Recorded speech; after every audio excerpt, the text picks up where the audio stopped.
கேள்வி பார்வையாளர்கள் வணக்கம். இன்று நேர்காணலில் நம்மோடு இணைந்திருப்பவர் அண்ணா திராவிட மக்கள் முன்னேற்ற கழகத்தின் பொதுச் செயலாளர் வழக்கறிஞர் பசும்பொன் பாண்டியன். சார் வணக்கம் சார். வணக்கம் சார். கள்ளக்குறிச்சி சம்பவம் நாடே அதிர்வலை ஏற்படுத்துகிறது. தற்போது பார்த்தோம்னா ஸ்ரீமதி அவங்களுடைய தாய்மாமன் அவர்கள் நேற்று கைது செய்யப்பட்டிருக்காங்க. இன்னும் தொடர்ந்து பார்த்தோம்னா அவங்களுடைய அம்மா அவர்கள் கூட கைது செய்யப்படுவதாக ஒரு தகவல் வருகிறது. இந்த தகவல் எந்த அளவுக்கு உண்மை தெரியுங்க சார்? நானும் பத்திரிகை வாயிலாக அறிந்தேன். திராவிட மாடல் நம்முடைய மாண்புமிகு முதலமைச்சர் ஸ்டாலின் அவர்களை மனதார இதயபூர்வமாக அவருடைய நடவடிக்கைகளை பாராட்டுகின்ற அரசியல் கட்சிகளில் முதன்மையான கட்சி என் தலைமையிலான அண்ணா திராவிட மக்கள் முன்னேற்ற கழகம். நாங்கள் எதையும் வாங்கிட்டு பெட்டி வாங்கிட்டு பாராட்டுற ஆள் கிடையாது. நாளைக்கு சீட்டு கிடைக்கிறதுக்காக பாராட்டுற ஆள் கிடையாது. நியாயத்தை நியாயமாக உண்மையாக பேசுகின்ற ஒரு இயக்கம் தமிழகத்திலே அண்ணா திராவிட மக்கள் முன்னேற்ற கழகம் தான். எங்களுக்கு சமரசமின்றி தமிழகத்திலே அனைத்து ஜாதியினருக்கும் அனைத்தும் கிடைக்க வேண்டும், சமூக நீதி, இதான் எங்களுடைய நோக்கம். அதை திராவிட மாடல் அரசு செய்கிறது, அதற்காக ஆதரிக்கிறோம். மதத்தின் பெயரால், கடவுளின் பெயரால், ஜாதியின் பெயரால் மக்களை பிளவுபடுத்துகின்ற பாஜகவை கொள்கை ரீதியாக நேரடியாக இருக்கக்கூடிய ஒரு கொள்கைவாதி இயக்கமாக திமுக கழகத்தை பார்க்குறோம். ஆனால் நான் ஒரு விஷயத்தில் மட்டும் நான் ஆரம்பத்தில் இப்போ வரைக்கும் கண்டிப்பான முறையில் திமுக அரசை நேரடியாக குறை சொல்கின்றேன், முதல்வருடைய கவனத்துக்கு கொண்டு வரேன். ஸ்ரீமதி மாணவியுடைய மரணத்தில் இன்றைக்கு வரைக்கும் வழக்கு நிலுவையில் இருக்குது. நான் அதுக்குள்ளே போக விரும்பலை. ஆனால் எங்களை போன்றவர்களுக்கு, நாட்டின் கோடான கோடி பெண் பிள்ளையை பெற்ற தாய்மார்களுக்கு ஏக்கம், ஒரு விதமான ஒரு அரசின் மீது வருத்தம், அனைத்து துறைகளுமே அந்த பள்ளி மாணவியுடைய மரண விஷயத்தில் நீதி கேட்பதில் தவறளித்து விட்டதாக ஸ்ரீமதியின் தாயார் செல்வி குற்றச்சாட்டை நாங்கள் அப்படியே அவர் முன்மொழிந்ததை வழிமொழிகின்றோம். கோடான கோடி தாய்மார்களும் பொதுமக்களும் நண்பர்களும், அரசு துறை, அரசு இயந்திரம், அது வருமான வரித்துறையாக இருந்தாலும் சரி, மருத்துவத்துறையாக இருந்தாலும் சரி, காவல்துறையாக இருந்தாலும் சரி, நீதித்துறையிலும் கூட 50% தவறிழைத்து விட்டதாக தான் நான் கருதுகிறேன். அந்த விஷயத்தில் உச்சநீதிமன்றத்தை இன்றைக்கு நாடி இருக்கிறார்கள். நம்முடைய வழக்கறிஞர் பாபா மோகன் அவர்கள் இந்த வழக்கை கையில் எடுத்திருக்கிறார். ரத்னம் போன்றவர்கள் கையில் எடுத்துகிற காரணத்துக்காக ஒரு நம்பிக்கை துளிர் விடுகிறது. நான் ஒரு வழக்கின் அடிப்படையில் சொல்கிறேன், முழுக்க முழுக்க ஸ்ரீமதியின் மரணத்தில் அப்பட்டமாக அரசு இயந்திரம் தவறிழைத்திருப்பதாக என்னுடைய பகிரங்க குற்றச்சாட்டை நான் சொல்லி தான் வர்றேன், தொடர்ந்து சொல்கிறேன், நீதி கிடைக்க வரைக்கும் சொல்லுவேன். பாதிக்கப்பட்ட அபலைக்கு யார் குரல் கொடுப்பது, யார் ஆதரவாக இருப்பது? தன்னுடைய பச்சில குழந்தையை, மலலையை, குலக்குழந்தை பாராட்டி சீராட்டி பள்ளிக்கு செல் மகளே என்று 1000 கனவுடன் மகளை அனுப்பி வைத்தாலே செல்வி, அந்த கற்பனையில் இடி விழுந்திருக்கிறது. அதுக்கு யார் காரணம் அப்படின்னு ஒரு கேள்வி, பெரிய கேள்வி தமிழ்நாட்டில் இருக்கு. நீதித்துறையை தான் நம்பியிருக்க இறுதியாக மக்கள், இறுதி எஜமானர்கள், மக்களுடைய இறுதி எஜமான் நீதிமன்றத்தில் இன்னைக்கு கையில் இருக்கு. ஆனால் அந்த தாய் நிர்கதியாக நிற்கிறார், மகளை பறிகொடுத்து விட்டு. மகளுடைய மரணத்திற்கு பள்ளிக்கு அனுப்பிய தாயை, ஒரு மாணவியை, மகளை பறிகொடுத்த அந்த தாயை கடுமையான குற்றம் சொல்லுகிறான், அவதூறாக பேசுகிறான் சவுக்கு சங்கர். ஆனால் அவன் மேலே வழக்கு அது சம்பந்தமாக போட மறுக்கிறீங்க. எந்த பள்ளி நிர்வாகிகள் ஸ்ரீமதியின் மரணத்துக்கு காரணம் என்று சொன்னார்களோ அந்த பள்ளி நிர்வாகிக்கு ஆதரவாக இந்த சவுக்கு சங்கர் பேசினா அவனை நீங்க கைது செய்ய மறுத்துட்டீங்க. நீதி வழங்குறதுக்கு நீங்க மறுத்துட்டீங்க. அனைத்து துறைகளும் அந்த பள்ளிக்கு ஆதரவாக செயல்பட்டு இருப்பதாக நாங்கள் கூறுகிறோம். நக்கீரன் பல்வேறு குற்றச்சாட்டுகளை ஆதாரத்துடன் எடுத்து வைத்திருக்கிறது. போக்சோ ஆக்ட் விதிப்படி பாதிக்கப்பட்ட அந்த குழந்தையின் பெயரை சொல்லி பேசக்கூடாது. சவுக்கு பேசினானே அதற்கு அவன் மேல் வழக்கு பாயல, கஞ்சா வழக்கு பாயுது. மாறாக போக்சோ ஆக்ட் விதி மீறினான் என்றது அவன் மேல் வழக்கு பாயல. நாங்களாம் புகார் கொடுத்துருக்கேன், நேராக டிஜிபியை சந்தித்து புகார் கொடுத்துருக்கேன். புகார் மேல் நடவடிக்கை இல்லை. ஆனால் உணர்ச்சி வசப்பட்டு பொதுமக்களை கொந்தளித்து, நீங்கள் அண்ணா சொல்வார், ஏழை எழுத கண்ணீர் கடலாக மாறும் அண்ணா சொல்றாரு. மக்கள் கொந்தளித்தால், மக்கள் எந்திரித்தால் புரட்சி வெடிக்கும். ராஜபக்சே குடும்பம் ஓடலையா? முஜிபுர் ரஹ்மான் குடும்பம் ஓடலையா? பல்வேறு அதிபர் குடும்பங்களை பார்க்குறோமே. புரட்சி என்பது எப்படி? மக்களால் ஏற்படக்கூட புரட்சி. அந்த பள்ளியுடைய மாணவியுடைய மரணத்துக்கு விடை தெரியவில்லை. மக்கள் கொந்தளிக்கிறான், பள்ளிக்கூடத்தை அடிக்கிறான், நொறுக்கிறான். இது ஒரு தனிநபர் அழைத்து வந்து நடக்கலை. இது மக்களால் ஏற்பட்ட புரட்சி. மக்களாட்சினா என்ன? What is democracy? Of the people, by the people, for the people. Abraham Lincoln Gettysburg உரையிலே சொல்றார். மக்களாட்சி டெமோக்ரட்டிஸ்னா என்ன? மக்களுக்காக, மக்களால் ஆட்சி செய்யப்படுவது மக்களாட்சி. பொதுமக்கள் சந்தேகிக்கிறார்கள் மாணவியின் மரணத்தில். 10 மாதம் பெற்று வளர்த்து தாய் சந்தேகப்படுகிறார் இந்த மரணத்தில். அரசு இயந்திரம் முழுமையாக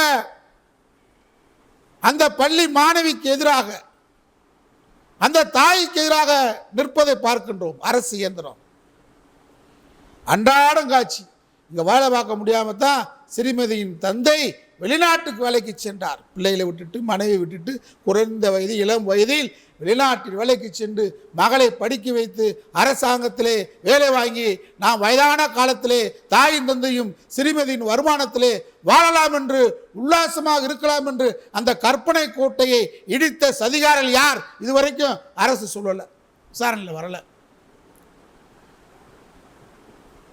அந்த பள்ளியுடைய தாலாவுடைய மகன்கள் 2 பேரும் இல்லை சந்தேகம் சொல்லியிருக்கோம். ஒரு நாளும் கூட ஒப்பு கூட காவல்துறை கூட்டு விசாரிக்கல.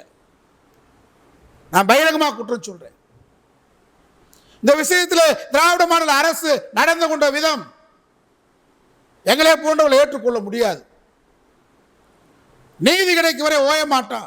வழக்கறிஞர் அடிப்படையில் சொல்றேன், ஒரு ஜனநாயகத்தின் மீது நம்பிக்கைன்னு சொல்றேன், 3 குழந்தைகளுக்கு ஒரு தகப்பன் அடிப்படையில் சொல்றேன். சிறுமதியோட விஷயத்தில் நீதி கிடைக்க வரை ஓய மாட்டோம், விட மாட்டோம். அது எந்த அரசாக இருந்தாலும் சரி, நாங்கள் ஆதரிக்கக்கூடிய அரசாக இருந்தாலும் சரி, நாங்கள் எதிர்க்கக்கூடிய அரசாக இருந்தாலும் சரி. இப்போ என்ன நீங்கள் திடீரென்று சிறுமியுடைய தாய் மாமனை கைது செய்கிற? நான் காவல்துறையை கேட்குறேன்.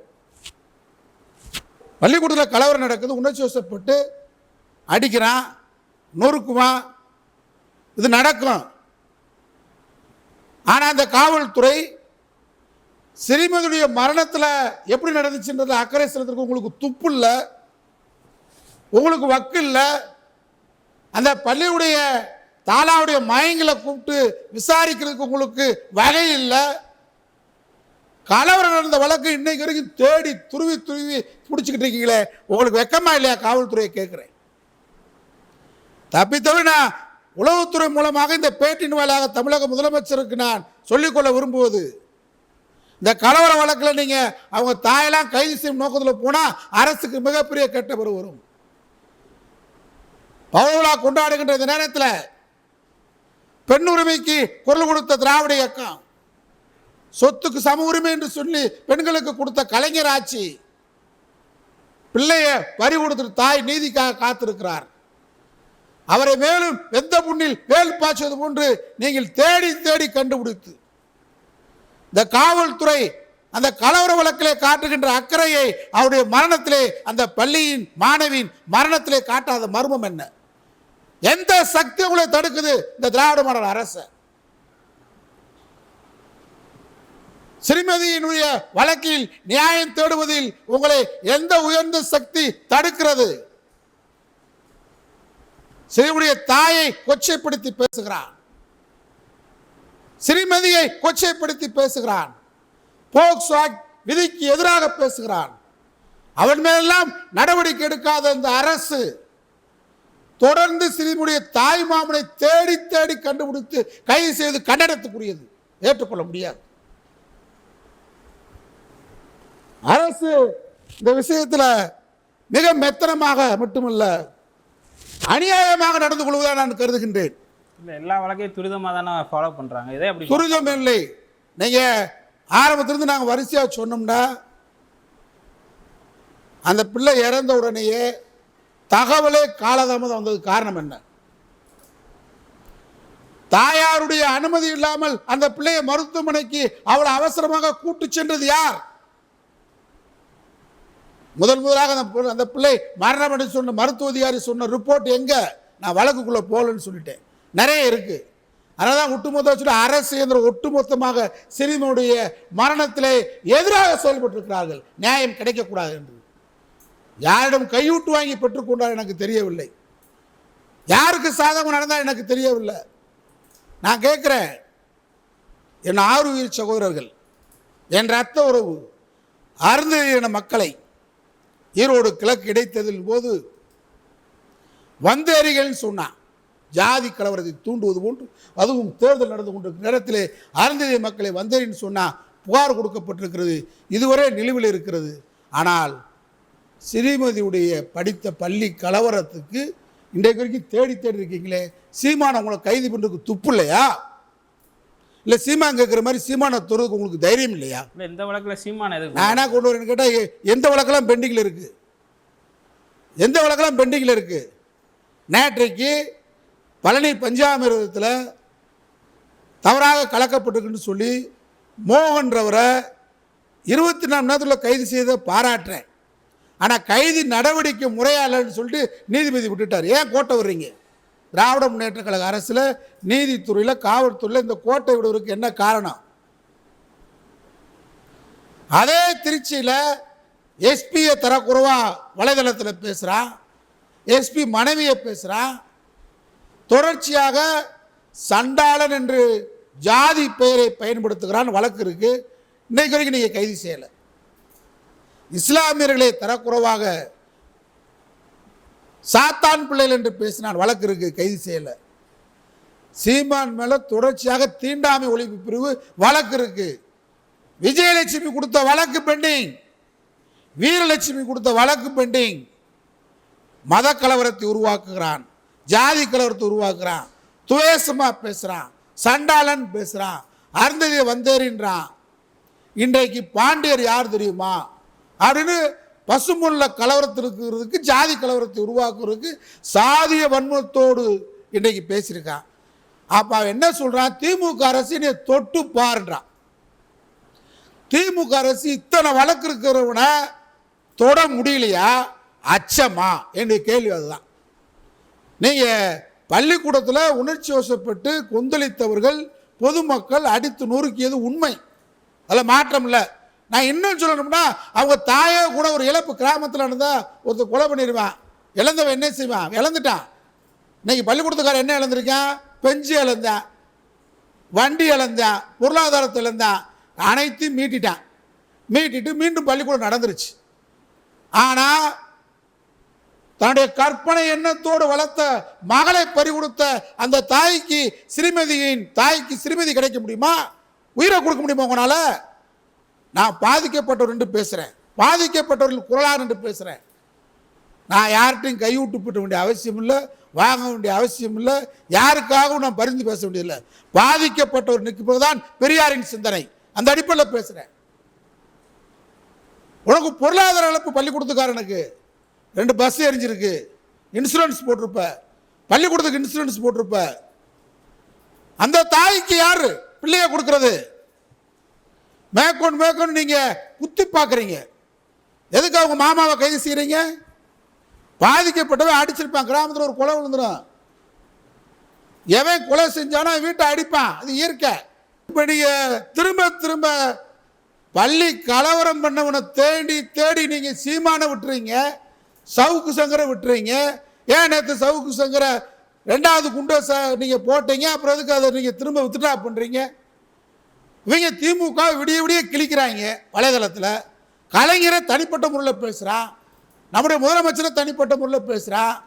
அது மட்டும் இல்லை, ஜாதியை பேசுகிறான், மதத்தை பேசுகிறான், பாண்டியன் யார் பார்ப்போம்ன்றான், பசுமுள்ள கலவரத்தை பார்ப்போம்னு சொல்கிறான். நீங்கள் இவனுக்கெல்லாம் கண்டு அச்சப்படுறீங்களா? திமுக அரசு, நாங்கள் உங்களை ஆதரிக்கிறோம், நாங்கள் கொள்கை ரீதியாக ஆதரிக்கிறோம்ன்றக்காக நீங்கள் செய்கிற தவறெல்லாம் தொடர்ந்து ஏற்றுக்கிட்டு இருக்க முடியாது. பொது வழிக்கு வரணும். நீங்கள் பாதிக்கப்பட்ட ஒரு நிற்கதியாக நிற்கக்கூடிய தாயை திரும்ப திரும்ப போய்கிட்டு அவங்க மகளுடைய மரணத்துக்கு வழி சொல்ல மாட்டேன்றீங்க. அதுக்கு ஒரு ஆறுதல் இல்லை, அவங்களுக்கு ஒரு ஆறுதலாக போய் ஒரு அமைச்சர் பேச மாட்டேன்றீங்க. அந்த பள்ளிக்கூட நிர்வாகத்துக்கு அனைத்து நிர்வாகமும் சப்போர்ட் பண்ணுறீங்க, உதவியாக இருக்கீங்க. அப்போ மீண்டும் ஒரு கொந்தளிப்பான சூழ்நிலையை கள்ளக்குறிச்சி உருவாக்க நினைக்கிறீங்களா? அவங்களே தொட்டு பார்க்குறீங்க நீங்கள். அது டேஞ்சரஸ், நீங்கள் தொடுற இடம் ஆபத்தான இடம். நான் திரும்ப திரும்ப சொல்கிறேன், சீமாலாம் அடித்து தூக்கி உள்ளே போட்டால் கேட்க நாதி இல்லை. ஆனால் அவன் என்னை தொட்டு பாடுறான், சவால் விடுறான். விஜயலட்சுமி புகார் இருக்குது, பெண் கொடுமை இருக்குது, சாதிய கொடுமை இருக்குது, தீண்டாமை கொடுமை இருக்குது, மத கொடுமை இருக்குது. அனைத்தையும் வச்சுக்கிட்டு அவனை நீங்கள் வெளியே விடுறீங்கன்னா அப்போ அச்சப்படுறீங்க. நீதிக்காக போராடிட்டு இருக்கிற கண்ணகி மாதிரி இன்னைக்கு வாழ்ந்துட்டு இருக்கிற சிறுமியுடைய தாயை நோண்டி பார்க்கக்கூடாது. அதனால் நடவடிக்கை என்பது சிறுமதிக்கு நீதி வேண்டிய நடவடிக்கை அரசு இருக்கணுமே தவிர, தொடர்ந்து அந்த கலவர சூழல் கலவரத்தை நாங்கள் தேர்றோம் நீங்கள் போனால் அப்போ சண்டீர் பூரா அப்ராணி பூரா பாதிக்கப்படுவேன். சண்டீர் வெளியே இருப்பானா? சவுக்கு சங்கரை உங்களால் நடவடிக்கை எடுக்க முடியாது, சீமானை தொட முடியாது, சிறுமதியின் தாயாரை தொட்டு பார்ப்பீங்களா? நாங்கள் அவரின் பக்கம் நிற்போம். மிகப்பெரிய கலவரம் மீண்டும் வெடிப்பதற்கு அரசே காரணமாக கூடாது. எச்சரிக்கை. வணக்கம்.